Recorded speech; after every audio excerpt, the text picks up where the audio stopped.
Oscar Wilde, The Picture of Dorian Gray, Part 124. "Where, sir? Where is he?" he shouted. At the same time, the firing ceased along the line. "Here," answered Sir Geoffrey, angrily hurrying towards the thicket. "Why on earth don't you keep your men back? Spoiled my shooting for the day."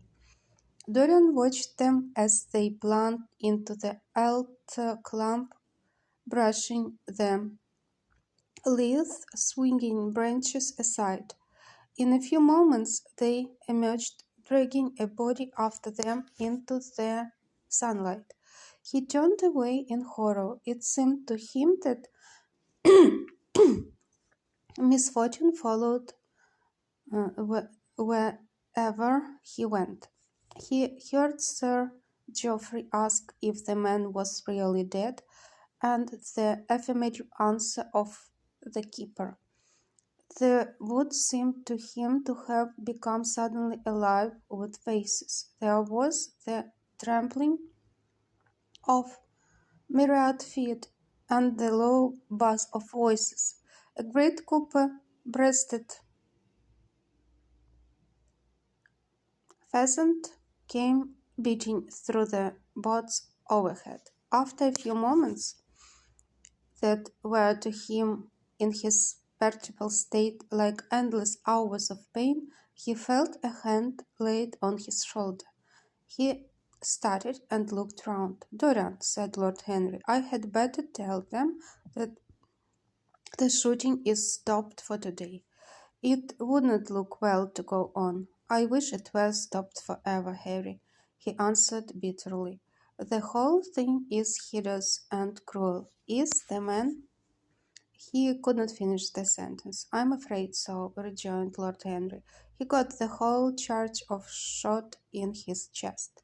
He must have died almost instantaneously. Come, let us go home."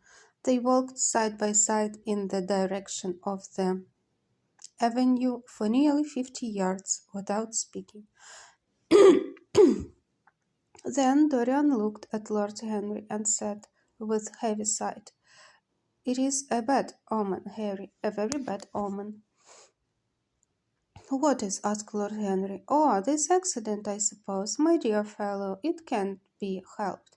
It was the man's own fault. Why did he get in front of the guns? Besides, it's nothing to us. It is rather awkward for Geoffrey, of course. It does not do to pepper beaters.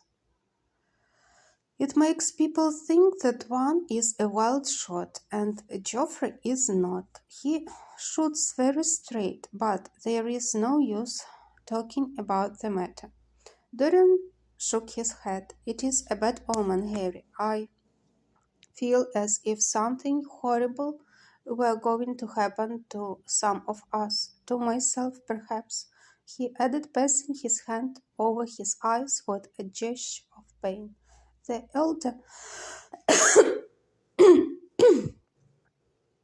elder man laughed. "The only horrible thing in the world is ennui, Dorian. That is the one sin for which there is no forgiveness. But we are not likely to suffer from it unless these fellows keep chattering about this thing at dinner. I must tell them that the subject is to be tabooed. As for omens, there is no such thing as an omen. Destiny does not send us heralds.